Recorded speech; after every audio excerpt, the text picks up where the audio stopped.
Welcome everyone. साथियों, आप देख रहे हो मन्नत ऑफिशियल यूट्यूब चैनल और ये आपकी क्लास होगी यूजीसी एक्ट एंड रेगुलेशन से रिलेटेड। हेल्पफुल रहेगी अदर गवर्नमेंट जॉब एग्जामिनेशन, जैसे आपका असिस्टेंट एडमिनिस्ट्रेटिव ऑफिसर्स होता है या आपकी कोई असिस्टेंट सेक्शन ऑफिसर टाइप की पोस्ट, जिसमें आपका पूछा जाता है ऑफिस प्रोसीजर्स के साथ साथ में सीसीएस रूल्स एंड आपके यूजीसी जो आपके एकेडमिक एडमिनिस्ट्रेशन के अंडर आते हैं। तो एकेडमिक रूल्स में आपको ये देखने को मिलेंगे यूजीसी एक्ट और आपका एआईसीटीई एक्ट्स। तो चलो साथियों स्टार्ट करते हैं इस क्लास को।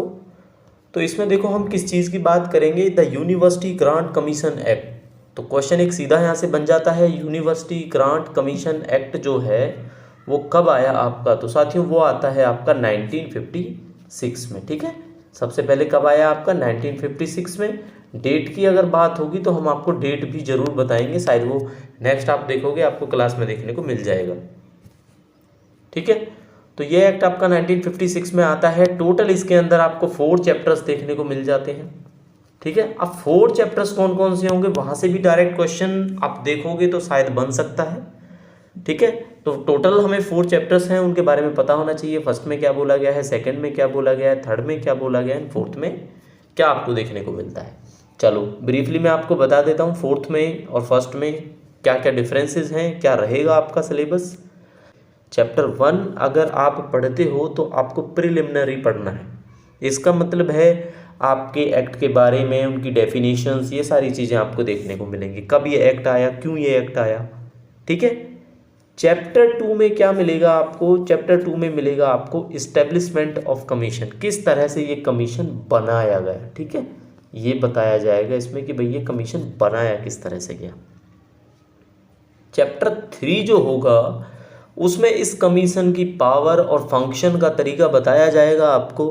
मिसलेनियस में वो होगा जो स्टूडेंटों से रिलेटेड होगा, ओपन कोर्सेज कैसे हैं, टीचर्स का अगर है तो टीचर्स के सर्विस रेगुलेशन, सर्विस रूल्स क्या क्या रहेंगे मिसलेनियस में, ऐसा कुछ आपको देखने को मिलेगा इसमें। तो 4 चैप्टर आपको पता होना चाहिए। रिवाइज कराता हूँ। फर्स्ट आपका होता है प्रीलिमिनरी, सेकंड आपका होता है इस्टेब्लिशमेंट ऑफ कमीशन, थर्ड आपका होता है powers and functions of the commission, fourth होता है साथियों आपका मिसलेनियस। ठीक है, जिसको विविध बोला जाता है हिंदी में, मतलब जो कुछ बचेगा वो आपको मिसलेनियस में देखने को मिलेगा। बात आ जाती है क्यों बना भाई आपका यूजीसी, क्या ऐसी जरूरत पड़ी कि यूजीसी बना? तो सिंपल एक लाइन में आपको बताते हैं हम, ये एक ऐसा एक्ट है जो आपका कोऑर्डिनेशन बनाता है या डिटरमाइन करता है कुछ ऐसे रूल्स या स्टैंडर्ड्स जो हर एक यूनिवर्सिटी को फॉलो करने हैं। उसका पर्पज क्या होता है, इस वजह से आपका यूनिवर्सिटी ग्रांट कमीशन बनाया जाता है। ठीक है, तो यूजीसी के जो नॉर्म्स होते हैं वो क्या होते हैं? वो deemed to be universities and universities, इन दोनों को फॉलो करने होते हैं। प्राइवेट गवर्नमेंट कॉलेजेस जो यूनिवर्सिटियों से एफिलेटेड होते हैं उनको यूनिवर्सिटी के रूल्स आपके यूजीसी कमीशन के फॉलो करने पड़ते हैं। तो इस वजह से इसकी ज़रूरत हुई, एक ऐसा एक्ट होना चाहिए जो कोऑर्डिनेशन बना सके और कुछ रूल्स रेगुलेशंस बना सके जिसको और यूनिवर्सिटीज़ फॉलो करें। इसलिए बनाया जाता है आपका university grant commission act 1956। Amendments भी हुए हैं उसमें काफ़ी। ठीक है, आपको 1985 अमेंडमेंट देखने को मिलेगा। बाकी बेसिकली बेस है जो हमें पढ़ना बहुत ज़रूरी है इसका। ठीक है, कमीशन, अब ये कुछ डेफिनेशंस आपको दी जाएंगी, यहाँ पे आपको डेफिनेशंस को पढ़ना ज़रूरी हो जाएगा आपके लिए। कमीशन की बात करनी है तो कमीशन का मतलब यूनिवर्सिटी ग्रांट कमीशन। ठीक है, और इसको सेटअप किया जाता है सेक्शन 4 के अंडर। ये क्वेश्चन आपका डायरेक्ट बनेगा अगर आपसे क्वेश्चन पूछे जाएंगे यूजीसी के बारे में, तो कि भाई यूजीसी की स्थापना अगर होती है तो किस सेक्शन के अंतर्गत स्थापना होती है? तो वो होती है स्थापना इसकी सेक्शन 4 के अंतर्गत। ठीक है, तो कमीशन का मतलब होता है यूनिवर्सिटी ग्रांट कमीशन। जहाँ पे वर्ड कमीशन लिखे मिलेगा आप समझना यूजीसी की बात कर रहे हैं। अब आता है एक एग्जीक्यूटिव अथॉरिटी। क्या आता है आपका? Executive authority. तो इस एग्जीक्यूटिव अथॉरिटी का मतलब होता है चीफ एग्जीक्यूटिव अथॉरिटी। ठीक है, ऑफ द यूनिवर्सिटी, ये मतलब होता है आपका एग्जीक्यूटिव अथॉरिटी। ठीक है। नेक्स्ट आपको देखने को मिलेगा फंड के बारे में। फंड बहुत ज़रूरी है, अगर यूनिवर्सिटी को रन करना है तो फंड बहुत ज़रूरी है, और फंड का लेखा जोखा आपको देखने को मिलेगा सेक्शन 16 में। तो फंड का मतलब ऐसा फंड जिसको यूनिवर्सिटी ग्रांट कमीशन बनाता है। ठीक है, यानी फंड का मतलब fund of the UGC. Clear. और सेक्शन 16 में आपको देखने को मिलेगा इसके बारे में, फंड के बारे में। अब मेंबर का मतलब क्या होता है? मेंबर का मतलब होगा मेंबर ऑफ द यूजीसी, जिसमें इंक्लूडिंग भी रहेंगे आपके चेयरमैन भी और वाइस चेयरमैन भी। ठीक है, जिसको वीसी बोलते हैं साथियों। एक आपका चेयरमैन होता है, सी तो कोई नहीं कहता है ना, चेयरमैन ही बोला जाता है, लेकिन वीसी आपने सबने सुना है, एक इसको वीसी बोला जाता है। तो member means a member of university grant commission, जिसका मतलब होगा जिसमें इंक्लूड होंगे आपके सारे मेंबर्स, प्लस में आपका चेयरमैन, प्लस में आपका वीसी। ठीक है, वीसी, चेयरमैन और प्लस आपके मेंबर। मेंबर की मैं ज़रूर बात करूंगा, कितने मेंबर कहाँ से लिए जाएंगे, टोटल कितने मेंबर होंगे, वो आपका कॉन्स्टिट्यूशन ऑफ कमीशन, कंस्टिट्यूट जो होता है कमीशन की संरचना है, उसमें आपको पता लगेगा। ठीक है, चलो जो बात बोली आपसे वही बताना पड़ेगा। आप कंपोजिशन ऑफ कमीशन, तो एक ऐसा कमीशन जिसमें एक तो होगा साथियों आपका चेयरमैन, एक होगा वाइस चेयरमैन और 10 होंगे अदर मेंबर्स। तो इसका मतलब टोटल कमीशन में कितने पर्सन होंगे, ये क्वेश्चन आपसे बन सकता है पेपर में। कोई पूछेगा number of members including chairman and vice chairman, कितने होते हैं कमीशन में, यूनिवर्सिटी ग्रांट कमीशन। ऑप्शन दिए होंगे, आपको पता लगेगा, तो आपको आंसर करना है 12 पे। ठीक है। अब जो 10 अदर मेंबर्स हैं, वाइस चेयरमैन है, चेयरमैन है, इनको कौन अपॉइंट करता है? इनको अपॉइंट करती है centre government, that is central government.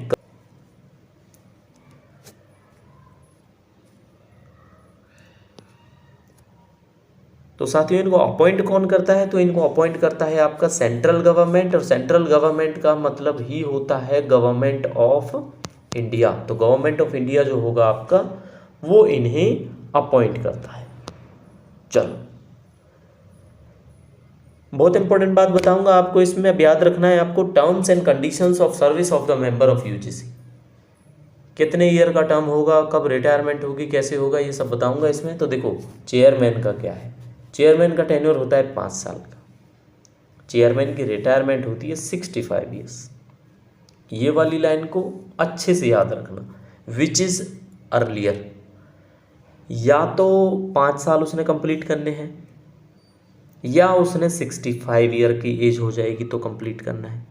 कहने का मतलब ये है, हो सकता है जब उनकी एज 65 हो तब उन्होंने केवल 3 ईयर ही सर्व किया हो, 3 ईयर्स। तो ऐसा नहीं है उनको 5 ईयर सर्व करने दिया जाएगा, जो पहले हो जाएगा वो उनका टेन्योर होगा। 5 साल से ज़्यादा नहीं होगा, 65 ईयर से ज़्यादा नहीं होगा, ये बातें आपको याद रखनी है।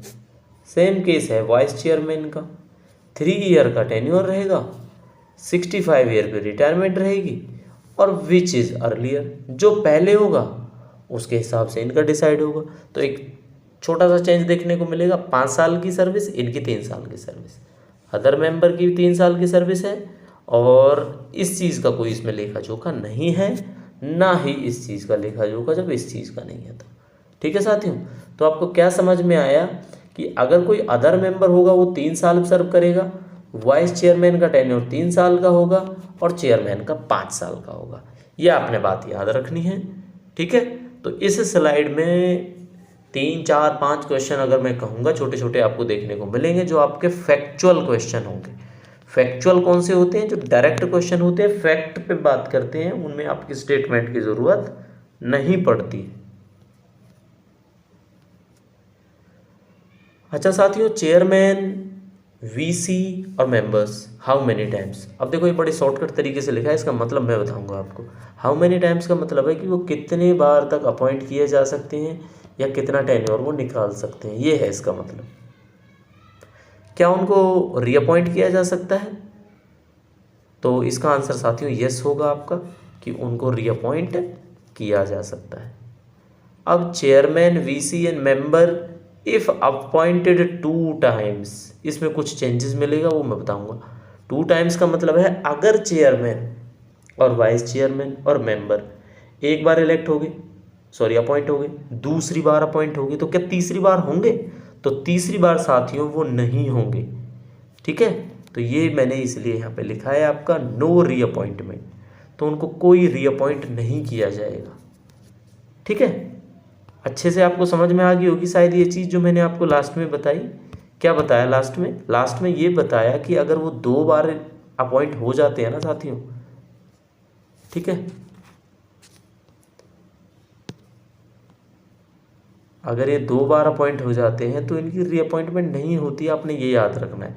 तो क्या एक बार के बाद रीअपॉइंट हो सकते हैं? बिल्कुल हो सकते हैं, पहली वाली लाइन में यही लिखा है। ओके, आई थिंक ये क्लियर हो गया होगा साथियों। ये क्लास हम आपकी यूजीसी एक्ट एंड रेगुलेशन से आपको पढ़ा रहे हैं, हेल्पफुल रहती है आपके निटर के एग्जामिनेशन में, जिसमें आप प्रिपेयर कर रहे हो section officer, assistant section officer and senior secretariat assistant, जिसको हम यूडीसी बोलते हैं। इसकी अगर प्रिपरेशन कर रहे हो तो बहुत हेल्पफुल है। बाकी कोई ऐसा एग्जाम जिसमें इसके बारे में पूछा जाता है आपका, तो ये क्लास आपके लिए हेल्पफुल ऑब्वियसली रहने वाली है। तो क्लास अगर आपको अच्छी लगती है तो दोस्तों के साथ आप शेयर कर दो और खुद से लाइक ज़रूर कर देना। नेक्स्ट टाइम अगर आपको इन्फॉर्मेशन चाहिए होती है साथियों तो आप बेल आइकन प्रेस कर सकते हैं चैनल को सब्सक्राइब करने के बाद में। अच्छा, एक क्वेश्चन आता है रिज़ाइन का। अब रिज़ाइन में ये मैंने बहुत शॉर्ट में लिखा है, मैं बताऊंगा।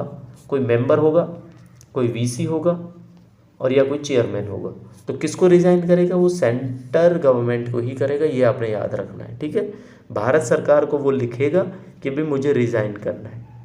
अच्छा, रिज़ाइन का क्या प्रोसीजर है? अगर चेयरमैन रिज़ाइन करता है या चेयरमैन छुट्टी पे होता है या चेयरमैन किसी वजह से अपनी ड्यूटीज़ करने में नाकामयाब रहता है, ठीक है, ऐसी कोई चीज़ होती है, वो उनकी सिक लीव भी हो सकती है ना, कुछ सिकनेस या हेल्थ कंडीशंस भी हो सकती हैं, तो उस टाइम पे क्या होगा? तो साथियों उस टाइम पे आपका वीसी है जो वाइस चेयरमैन है वो काम करेगा उनका। ठीक है, यानी एक्टिंग चेयरमैन जो होगा वो वाइस चेयरमैन होगा उस टाइम पे। अब क्वेश्चन उल्टा पूछा जाएगा, भाई अगर वीसी भी रिज़ाइन कर जाए या लीव पे हो या आउटसाइड हो कहीं, तो कौन करेगा? तो किसी मेंबर को अपॉइंट किया जाएगा। कौन करेगा अपॉइंट? वो करेगा सेंट्रल गवर्नमेंट। कितने मेंबर थे आपके? 10 मेंबर थे। इन 10 मेंबर्स में से किसी भी मेंबर को सेंट्रल गवर्नमेंट, भारत सरकार क्या कर सकती है? अपॉइंट कर सकती है वाइस चेयरमैन। बट ये आपने माइंड में रखना है, 6 महीने से ज़्यादा उनको अपॉइंट करने के बाद नहीं रख सकते। 6 महीने के बाद आपको कोई ना कोई परमानेंट चेयरमैन या वाइस चेयरमैन आपको अपॉइंट करना पड़ेगा, ये कंडीशन रहेगी। ठीक है, तो स्लाइड को देखो, मैं बड़ा जल्दी से बता देता हूँ। किसी मेंबर को, चेयरमैन को, वाइस चेयरमैन को रिज़ाइन करना है, सेंट्रल गवर्नमेंट को रिज़ाइन करेंगे। रिज़ाइन अगर कर रहा है चेयरमैन तो काम कौन देखेगा? वाइस चेयरमैन देखेगा। अगर वाइस चेयरमैन भी उस टाइम पे छुट्टी पे है तो any member appointed by central government देखेगा। ठीक है, कंडीशन यही है कि 6 महीने से ज़्यादा उनको नहीं रखा जाएगा, उसके बाद आपको परमानेंट एक चेयरमैन या वाइस चेयरमैन साथियों चाहिए होता है। ठीक है, बारी आ जाती है मॉक क्वेश्चंस की, है ना। बहुत लंबी क्लास नहीं होगी ये, बट थोड़ी क्लास में बहुत सारे क्वेश्चंस आपको सीखने को मिलेंगे। एमसीक्यू की फॉर्म में हम क्वेश्चंस लेके आते हैं, तो बड़े हेल्पफुल रहते हैं अगर आप थ्योरी साथ के साथ रिवाइज करते हो हमारे। अच्छा साथियों, ये क्वेश्चन निकलता है आपका कि कोई पर्सन 2 बार लगातार या जैसे भी, लगातार की बात नहीं है इसमें, लगातार भी हो सकता है और बीच में गैप के साथ भी हो सकता है। अगर वो 2 टर्म यानी 3-3 साल या 5-5 साल अगर चेयरमैन है, तो वाइस चेयरमैन है तो 3 साल अगर वो सर्व कर लेता है किसी भी तरीके से, तो कहना ये चाहते हैं कि वो एलिजिबल नहीं होता अपॉइंटमेंट के लिए। क्यों? मतलब कौन नहीं होता? चेयरमैन नहीं होता, वीसी नहीं होता, या और अदर मेंबर नहीं होता, या कौन नहीं होता? तो ये मैंने अभी आपको बात बताई है, आपकी किस्मत है क्वेश्चन यही मिला। पहले chairman, vice chairman, other member, कोई भी साथियों अगर 2 टर्म्स निकाल लेता है ना, तो कंडीशन क्या हो जाती है? तो कंडीशन ये हो जाती है कि उनको रीअपॉइंट नो, ठीक है, नहीं हो जाता है आंसर। अब उनको रीअपॉइंट नहीं किया जा सकता, तो आंसर यहाँ पे होगा सिंपल एंड सिंपल किसी का भी, यानी ऑल ऑफ द अबव, किसी को भी रीअपॉइंट नहीं किया जाएगा। तो फाइनली आप आंसर देख रहे हैं, ग्रीन कलर में आपको शो हो रहा है, ऑल ऑफ द अबव होगा आंसर इसका। ठीक है, चलो दूसरा क्वेश्चन देख लेते हैं। यूजीसी एक्ट आपका 1956 में जो बना वो कैम इनटू फोर्स कब हुआ, कि भाई लागू कब से हुआ। अब ये तो मैंने आपको नहीं बताया, तो ये मैं क्वेश्चन के जरिए आपको बताऊंगा। 5 जनवरी, 1 जनवरी, 1 नवंबर, 5 नवंबर, डेट मैंने 1956 ही लिखी है, क्योंकि इतने आप भी समझदार हो, एक्ट ये है तो 56 57 के अलावा तो आएगा कहाँ, है ना, इनेक्ट हो ही जाना है साल, एक साल के अंदर अंदर। तो साथियों इसका आंसर होगा आपका 5 नवंबर 1956। क्या होगा इसका आंसर? इसका आंसर होगा साथियों आपका 5/11/1956। याद रखना है, काम आएगा आपके। थर्ड क्वेश्चन देख लेते हैं। Not less than dash shall be chosen from among person who are at the time when they are chosen teachers of universities. अच्छा, एक चीज़ पूछी गई है, ये मेंबर्स की बात चल रही है यहाँ पे, 10 मेंबर होंगे ना, तो 10 मेंबर में कुछ ऐसी कंडीशन है कि भाई इतने तो टीचर आपने रखने ही रखने हैं, कि इससे कम नहीं रख सकते आप उस यूनिवर्सिटी के। 2 रखने हैं, 3 रखने हैं, 4 रखने हैं, 5 रखने हैं, तो मिनिमम है ना साथियों वो 4 है। कितना है मिनिमम? 4। इससे कम आप टीचर नहीं रख सकते। 5 रख लो, 6 रख लो, उसी यूनिवर्सिटी के आपको देखने को मिलेंगे, यानी कि ठीक है, किसी यूनिवर्सिटी के उस कमीशन के अंदर चलो, the member of university grant commission other than university teacher, chairman और वाइस चेयरमैन, ये बात तो भाई निकल गई। अब बताना है किस में से चुने जाएंगे। वो ऐसे बंदे होंगे जिनको नॉलेज एग्रीकल्चर की, कॉमर्स की, फॉरेस्ट्री की, इंडस्ट्री की, इस तरह की कोई नॉलेज होती है स्पेशल, या वो ऐसे मेंबर होंगे जो इंजीनियरिंग, लीगल, मेडिकल या अदर किसी प्रोफेशन से आते हैं, या वो वाइस चांसलर्स भी हो सकते हैं यूनिवर्सिटीज़ के, है ना, टीचर ना होने के अलावा वो वाइस चांसलर भी हो सकते हैं, और ये ओपिनियन के थ्रू होगा सेंट्रल गवर्नमेंट के। तो क्या इस तरह के मेंबर्स को लिया जा सकता है या किसी को नहीं लिया जाएगा अभी तक के ऑप्शंस में से? ठीक है, तो साथियों ये तीनों के तीनों ऑप्शन आपके करेक्ट होंगे, यानी ऑल ऑफ अबव आंसर होगा इनका।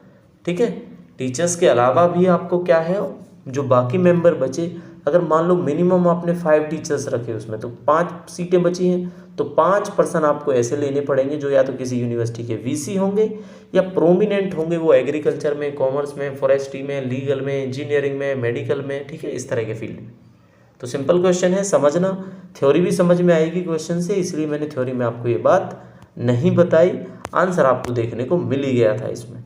ठीक है, अब बात करेंगे फंड के एलोकेशन की। जैसे फंड होता है, फंड का मतलब समझते हो, सीधा सीधा मतलब होता है मॉनेटरी फंड, यानी पैसा। कमीशन क्या करता है? ग्रांट करता है उस पैसे को यूनिवर्सिटी को, डीम्ड यूनिवर्सिटीज़ को, कि भाई आप क्या करो, कुछ डेवलपमेंट्स करनी होती हैं या कोई इम्प्रूवमेंट करना होता है, उसमें आप खर्च कर सकते हो ये सारी चीज़ें। तो सेंट्रल गवर्नमेंट के हिसाब से जो फंड बनाया गया है उसको एलोकेट एंड डिस्पर्स करना होता है कमीशन को। तो आपको बस यही बताना है कि जो वो फंड है वो किस सेक्शन के थ्रू आपका सेंट्रल गवर्नमेंट के अंदर ये आता है, एलोकेशन एंड डिस्ट्रीब्यूशन। तो एलोकेशन एंड डिस्ट्रीब्यूशन सेक्शन 3 में देखने को मिलता है, तो आपका राइट आंसर यहाँ पे हो जाता है आपका सेक्शन 3। ठीक है साथियों, क्या होगा आपका राइट आंसर? सेक्शन 3, ये याद रखना, ये आपका होगा फंड एलोकेशन एंड डिसबर्शन या डिस्ट्रीब्यूशन। ठीक है, डिस्ट्रीब्यूशन। ठीक है साथियों, 6th क्वेश्चन देखते हैं। Functions of university grants commission आपको बताना है, क्या होंगे इसके फंक्शंस। तो ये क्वेश्चन आपके लिए छोड़ूं या मैं ही बताऊं? चलो मैं ही बता देता हूं।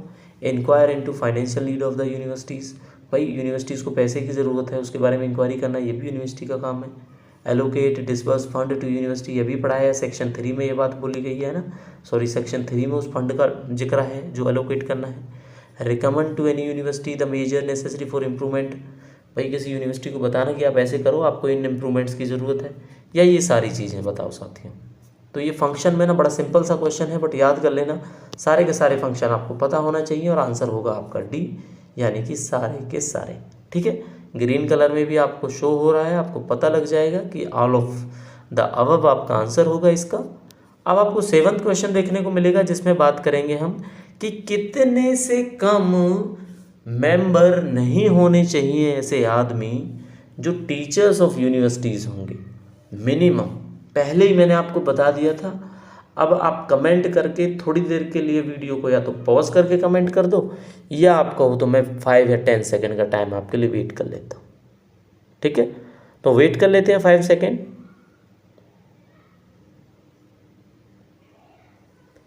तो साथियों इसका आंसर आपको देखने को मिलेगा 4।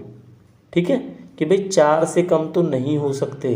4 तो जैसे लिखते हैं ना, कम से कम, मतलब नॉट लेस देन का मतलब है कि कम से कम भाई 4 तो चाहिए ही चाहिए। तो इसका आंसर आपका 4 हो जाता है। ठीक है साथियों, अब 8th क्वेश्चन आपको देखने को मिलेगा या नहीं मिलेगा? तो साथियों अभी नहीं मिलेगा।